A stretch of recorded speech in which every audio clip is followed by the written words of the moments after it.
Salam Bapak Ibu Saudaraku yang dikasihi Tuhan. Semua kita diberkati Tuhan hari ini. Amin.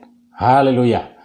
Kembali kita bertemu dalam ibadah Raya GKI Gembala Solo Minggu 31 Mei 2020. Puji Tuhan. Hari ini ibadah kita dalam rangka memperingati Hari Pencurahan Roh Kudus. Nah, Bapak Ibu, seperti kita ketahui sejarah Alkitab mencatat bahwa setelah Yesus mati dan dikuburkan, dan pada hari yang ketiga, Yesus bangkit dari kematian. Seperti dijelaskan di dalam Matius pasal yang ke-28, ayat yang ke-6. Firman Tuhan berkata demikian, "Ia tidak ada di sini, sebab ia telah bangkit sama seperti yang telah dikatakannya." Nah, jadi Yesus bangkit dari kematian pada hari yang ketiga. Kemudian setelah kebangkitan Yesus, selama 40 hari Yesus ini menampakkan diri kepada murid-muridnya dan juga kepada para pengikutnya. Seperti kita lihat di dalam kitab Kisah Para Rasul pasal yang pertama ayat yang ketiga, firman Allah berkata demikian, "Sebab selama 40 hari ia atau Yesus berulang-ulang menampakkan diri dan berbicara kepada mereka tentang kerajaan Allah." Nah, Bapak Ibu Saudaraku yang dikasihi Tuhan, setelah 40 hari Yesus bangkit dari kematian, Yesus ini kemudian naik ke sorga. Beberapa hari yang lalu, tepatnya hari Kamis tanggal 21 Mei 2020, kita sudah mengadakan ibadah memperingati hari kenaikan Tuhan Yesus ke sorga. Nah, setelah 40 hari Yesus bangkit dari kematian, Yesus naik ke sorga. Ya, di dalam Kisah Para Rasul pasal yang pertama ayat yang ke-9 mengatakan demikian. Sesudah Yesus mengatakan demikian, terangkatlah ia disaksikan oleh mereka dan awan menutupnya dari pandangan mereka. Nah, Bapak Ibu Saudaraku yang dikasihi Tuhan, 10 hari setelah Yesus naik ke sorga, atau tepatnya pada hari yang ke-10 setelah Yesus naik ke sorga, atau hari ke-50 setelah Yesus bangkit dari kematian, itu Roh Kudus dicurahkan. Nah, sebelum Yesus terangkat ke sorga, Yesus sudah menjanjikan bahwa ia akan memberikan seorang penolong sebagai gantinya kepada orang-orang percaya. Bapak Ibu bisa membaca di dalam Yohanes pasal yang ke-14 ayat yang ke-16. Nah, di dalam Kisah Para Rasul pasal yang kedua ayat yang pertama sampai ke-4, saya baca kepada Bapak Ibu, ketika tiba hari Pentakosta, semua orang percaya berkumpul di satu tempat. Tiba-tiba turunlah dari langit suatu bunyi seperti tiupan angin keras yang memenuhi seluruh rumah di mana mereka duduk. Dan tampaklah kepada mereka lidah-lidah seperti nyala api yang bertebaran dan hingga pada mereka masing-masing. Maka penuhlah mereka dengan Roh Kudus. Lalu mereka mulai berkata-kata dalam bahasa-bahasa lain seperti yang diberikan oleh Roh itu kepada mereka untuk mengatakannya. Nah, Bapak Ibu Saudaraku yang dikasihi Tuhan, saat murid-murid Yesus sedang berkumpul di suatu tempat di Yerusalem, jadi mereka ini sedang berdoa. Nah, sementara mereka berdoa, tiba-tiba Roh Kudus turun dan memenuhi mereka yang berkumpul saat itu. Nah, coba diperhatikan pada ayat yang kedua, dalam Kisah Para Rasul pasal yang kedua itu, dikatakan bahwa saat Roh Kudus dicurahkan, mereka merasakan seperti tiupan angin keras memenuhi ruangan mereka berkumpul.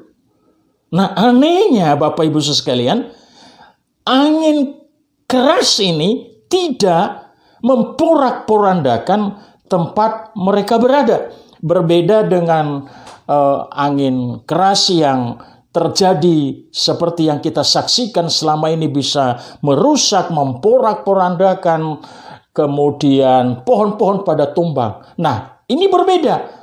Mereka merasakan tiupan angin keras, tetapi tidak terjadi kerusakan apa-apa. Nah, yang anehnya lagi, ayat yang ketiga dalam Kisah Para Rasul pasal yang kedua itu menjelaskan bahwa mereka melihat seperti lidah-lidah api bertebaran, dan lidah-lidah api ini menghigapi mereka. Ya, saya coba berikan ilustrasi sederhananya, mungkin seperti percikan api saat seseorang sedang mengelas besi. Kan ada percikan apinya itu. Nah, percikan-percikan api itu menghinggapi mereka semua, tetapi tidak membakar. Mereka tidak terbakar. Nah, saat itu mereka penuh dengan Roh Kudus. Dan mereka mulai berkata-kata dalam bahasa-bahasa lain, seperti yang diberikan Roh Kudus kepada mereka untuk mengatakannya. Nah, ini yang disebut bahasa lidah asing. Ya, sebut bahasa lidah asing. Nah, Bapak Ibu Saudaraku, bahasa lidah asing ini, ya, kemudian percikan lidah-lidah api yang bertebaran itu, kemudian tiupan angin keras yang mereka rasakan saat itu, semua itu adalah merupakan suatu tanda. Ya, tolong diingat ya, itu adalah suatu tanda bahwa seseorang dipenuhi atau dibaptis Roh Kudus pada waktu Roh Kudus dicurahkan. Nah, Bapak Ibu Saudaraku yang dikasihi Tuhan, tanda ini itu bisa tidak sama satu dengan yang lain. Tanda ini antara satu masa dengan masa berikutnya bisa juga tidak sama. Jadi jangan disamaratakan semua bahwa tanda baptisan Roh Kudus kepada seseorang harus ada tiupan angin keras, harus ada percikan lidah-lidah api, ya. Jangan, atau seseorang juga harus berbahasa lidah asing baru sah dia dipenuhi Roh Kudus. Tidak. Ya. Nah, maka seseorang yang sudah dipenuhi atau dibaptis Roh Kudus, jangan hanya berhenti pada tandanya itu. Artinya jangan puas dengan sudah bisa berbahasa lidah asing, jangan puas sudah melihat tanda-tanda saudara dipenuhi dan dibaptis oleh Roh Kudus. Ya, saya tegaskan itu hanyalah satu tanda, hanya satu petunjuk bahwa saudara dan saya sudah dipenuhi dan sudah dibaptis oleh Roh Kudus. Nah, misalkan beginilah, ya, saudara pergi ke mau melihat Tugu Monas di Jakarta. Nah, saudara naik kereta, kemudian sampai tiba di stasiun atau Pasar Senen. Nah, di Pasar Senen ini saudara lihat di pinggir jalan ada papan dengan bertuliskan Monas 200 meter. Dan kemudian saudara lihat ada tanda panah di bawahnya. Nah, Anda jangan berhenti di papan yang bertuliskan Monas 200 meter itu. Sebab itu bukan Tugu Monas. Sekali lagi, itu bukan Tugu Monas. Itu hanya tanda. Itu hanya petunjuk bahwa Tugu Monas masih 200 meter lagi. Atau tinggal 200 meter lagi. Jadi itu hanya tanda atau petunjuk. Nah, sama halnya dengan bahasa lidah asing atau sering Bapak Ibu Saudara dan saya dengar glosolalia. Ya, sama dengan yang namanya tiupan angin keras. Sama dengan yang namanya percikan api atau percikan lidah api. Itu bukan Roh Kudus. Sekali lagi, itu bukan Roh Kudus. Itu hanya tanda. seseorang dibaptis Roh Kudus. Sekali lagi, ingat, itu bukan Roh Kudus, itu hanya tanda seseorang sudah dibaptis dan dipenuhi oleh Roh Kudus. Nah, celakanya Bapak Ibu sekalian, kita ini atau kebanyakan orang Kristen hanya berhenti pada tandanya ini. Banyak orang Kristen puas dengan bisa berbahasa lidah asing, puas dengan berbahasa roh, ya, maka tidak jarang ya banyak yang menjadi salah kaprah, ya. Nah, Bapak Ibu, sekali lagi ini perlu diluruskan, ya, bahwa percikan api, tiupan angin keras, dan berbahasa roh itu hanyalah tanda seseorang sudah dibaptis atau sudah dipenuhi oleh Roh Kudus. Nah, kalau di gereja kita JKF Gembala Solo, ada yang bisa berdoa dan menyembah dan bernyanyi dalam bahasa roh, ya boleh. Boleh saja. Dan justru kita anjurkan. Tetapi itu hanya tanda. Nggak ada pengaruh apa-apa ya dalam kehidupan saudara dan saya. Tolong jangan salah dimengerti tentang baptisan Roh Kudus.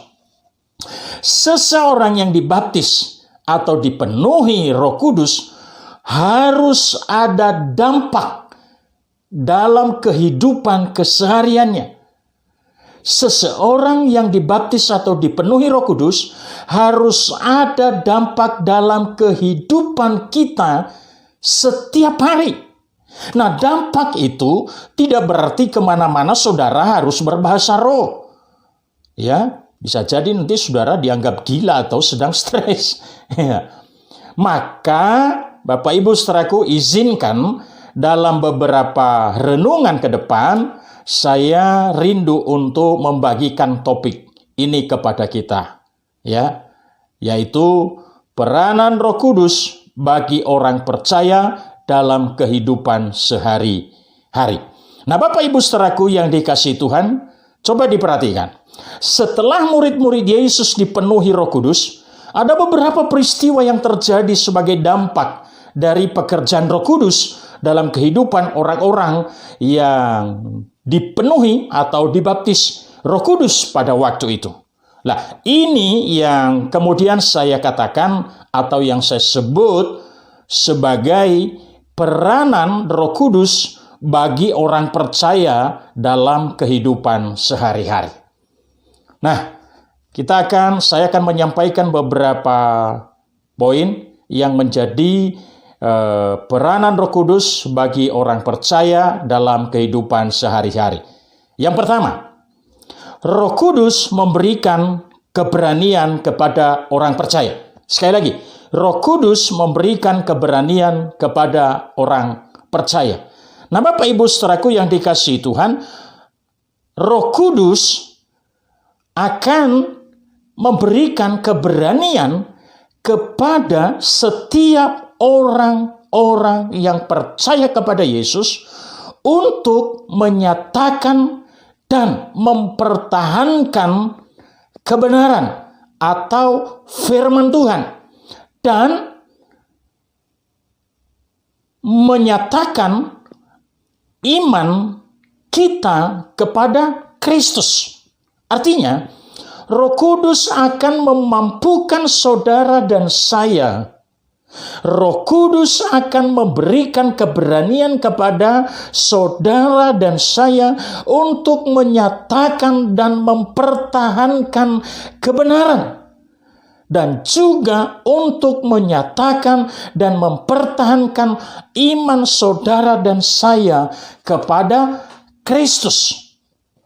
Roh Kudus akan memampukan saudara dan saya untuk tidak mudah goyah imannya. Haleluya. Ya. Roh Kudus juga akan memampukan saudara dan saya. Roh Kudus akan memberikan keberanian kepada saudara dan saya agar saudara dan saya mengerti dan mampu menjelaskan kebenaran dan mampu menjelaskan kepada orang lain atau kepada sesama kita, kepada mereka yang belum mengerti tentang iman saudara dan saya kepada Kristus. Nah, Roh Kudus akan menolong saudara dan saya untuk kita bisa menjelaskan iman kita kepada orang lain, sehingga kita ini tidak mudah digoyahkan. Seperti kita ketahui, Bapak Ibu sekalian, saat Yesus mulai mengalami penderitaan, ya, Yesus mulai ditangkap untuk disiksa. Nah, oleh tentara Romawi pada waktu itu. Nah, sebelum Yesus disidang dan kemudian disalibkan, hampir semua murid-murid Yesus menjadi ketakutan. Ya, pada waktu Yesus ditangkap sebelum besoknya ia disalibkan, murid-muridnya mulai banyak yang bersembunyi. Nah, salah seorang yang sudah diperingatkan oleh Yesus, yaitu Petrus, bahwa Petrus akan mengkhianati Yesus sebanyak 3 kali sebelum ayam berkokok pada waktu Yesus mulai ditangkap. Dan perhatikan Bapak Ibu, benar saja Petrus mengkhianati Yesus dengan berkata tidak mengenal Yesus. Ngeri bukan? Kenapa? Karena Petrus ketakutan. Petrus tidak memiliki keberanian untuk mempertahankan iman. Petrus tidak memiliki keberanian untuk mempertanggungjawabkan imannya kepada Kristus. Dan Petrus tidak memiliki keberanian untuk menjelaskan tentang imannya ini kepada orang lain. Petrus dan murid-murid yang lain ketakutan. Mereka merasa terancam, mereka takut mati. Mereka takut karena Yesus, orang yang mereka andalkan, akhirnya tertangkap dan harus menghadapi siksaan yang bisa dipastikan akan berhadapan dengan kematian, seperti yang pernah Yesus beberapa kali sampaikan kepada mereka. Bapak Ibu saudaraku yang dikasihi Tuhan, ketakutan para murid ini terus berlanjut sampai kemudian Yesus mati di atas kayu salib. Kemudian 3 hari Yesus bangkit dari kematian. Nah, mereka tahu, mereka mengerti, mereka akhirnya mengenal, mereka bertemu dengan Yesus. Nah, iman mereka mulai bangkit, walaupun menurut saya masih penuh keraguan. Tetapi ketakutan mereka ternyata terus berlanjut saat Yesus harus meninggalkan mereka karena Yesus naik ke sorga. Itu sebabnya Yesus mengingatkan mereka, jangan takut, jangan gelisah hatimu. Bahkan di dalam Yohanes pasal yang keempat ayat 16, Yesus berkata, aku akan pergi dan aku akan minta kepada Bapa supaya mengirimkan kepadamu seorang penolong yang lain.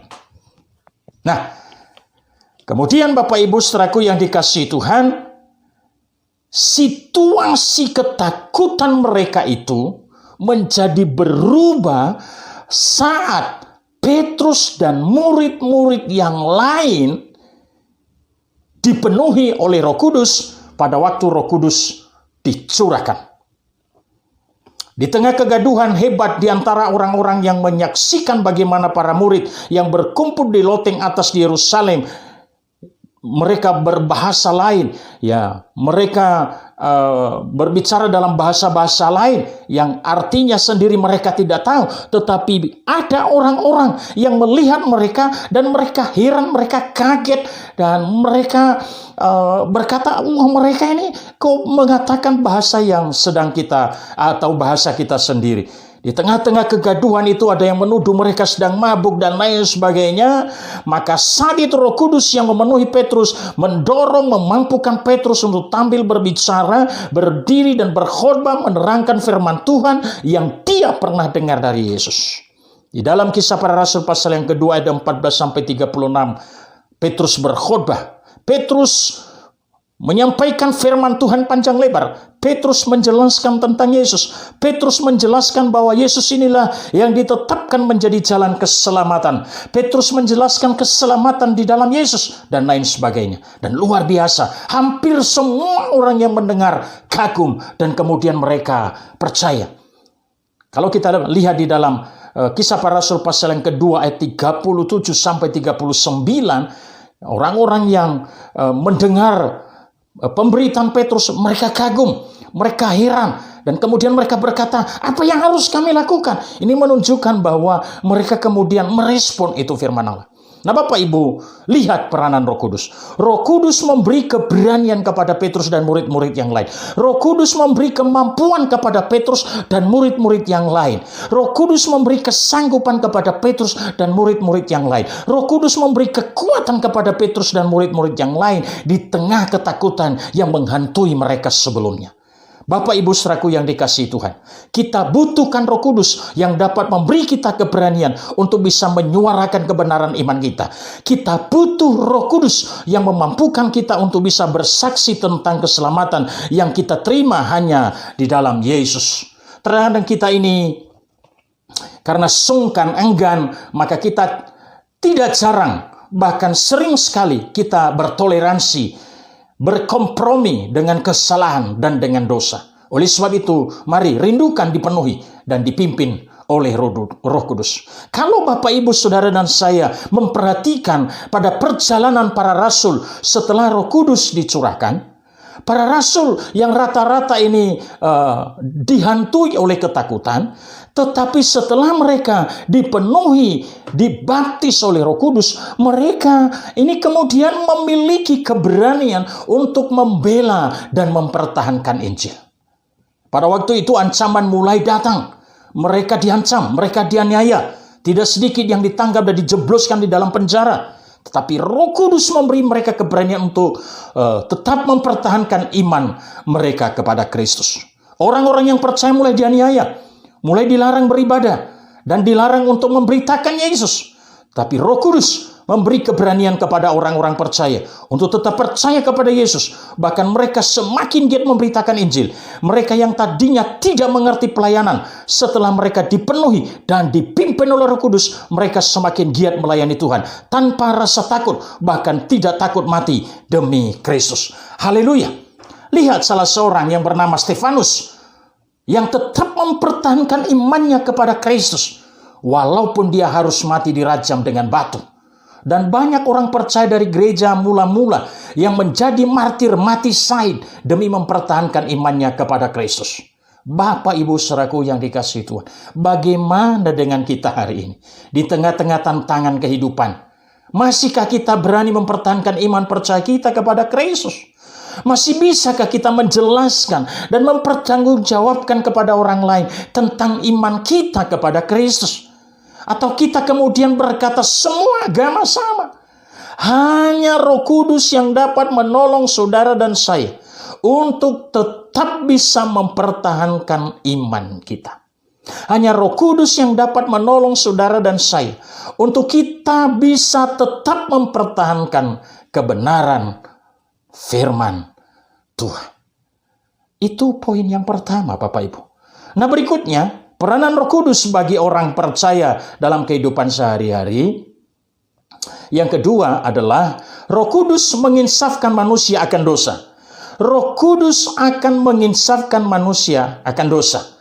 Roh Kudus akan mengingatkan kita untuk membedakan mana yang benar dan mana yang salah. Mana yang sesuai kehendak Tuhan dan mana yang berkenan kepada Tuhan. Di dalam Yohanes pasal yang ke-16 ayat yang ke-8. Firman Tuhan berkata, dan kalau ia datang, maksudnya Roh Kudus, ia akan menginsafkan dunia akan dosa, kebenaran, dan penghakiman. Nah, Bapak Ibu saudara sekalian, kalau kita perhatikan setelah Roh Kudus dicurahkan pada hari Pentakosta, orang-orang yang percaya dipenuhi Roh Kudus, maka cara hidup mereka menjadi berubah. Maka pola hidup mereka menjadi berubah. Maka perilaku dan tindakan mereka menjadi berubah. Maka perkataan dan sikap mereka menjadi berubah. Bapak Ibu coba perhatikan di dalam Kisah Para Rasul pasal yang kedua, ayat yang ke-41 sampai 47, dijelaskan di sana cara hidup jemaat mula-mula. Nah, bagaimana mereka bisa menjadi berubah? Bapak Ibu perhatikan, mereka yang tadinya penakut, kemudian mereka mulai berani mempertahankan iman mereka. Mereka yang tadinya tidak mau peduli dengan sorga dan neraka, sejak mereka dipenuhi Roh Kudus, mereka mulai setia beribadah kepada Tuhan dan mulai aktif belajar firman Tuhan. Mereka mulai memikirkan kehidupan kekal. Mereka yang tadinya egois dan tidak peduli dengan orang yang berkekurangan. Sejak mereka dipenuhi Roh Kudus, mereka mulai saling memperhatikan. Mereka mulai memperhatikan orang-orang yang berkekurangan. Mereka mulai suka berbagi, bahkan tidak sedikit menjual hartanya dan dibagi-bagikan kepada orang-orang yang membutuhkan. Di ayat 47 dalam Kisah Para Rasul pasal yang kedua itu dijelaskan bahwa mereka disukai semua orang. Dan tiap-tiap hari Tuhan menambah jumlah mereka dengan orang-orang yang diselamatkan. Nah Bapak Ibu saudaraku yang dikasihi Tuhan, kehidupan yang dipenuhi Roh Kudus berdampak pada kehidupan orang lain, di mana orang lain merasa diberkati melalui kehidupan kita. Orang lain tertarik melihat iman saudara dan saya. Artinya sederhana Bapak Ibu. Dampak yang kedua ini, orang atau seseorang yang sudah dipenuhi Roh Kudus, hidupnya akan menjadi berkat bagi orang lain. Nah puji Tuhan Bapak Ibu sekalian, 2 poin ini yang bisa saya sampaikan pada pertemuan kali ini. Saya akan meneruskan poin yang ketiga dan keempat pada pertemuan berikutnya. Saya berdoa, saudara dan saya semua diberkati Tuhan. Amin.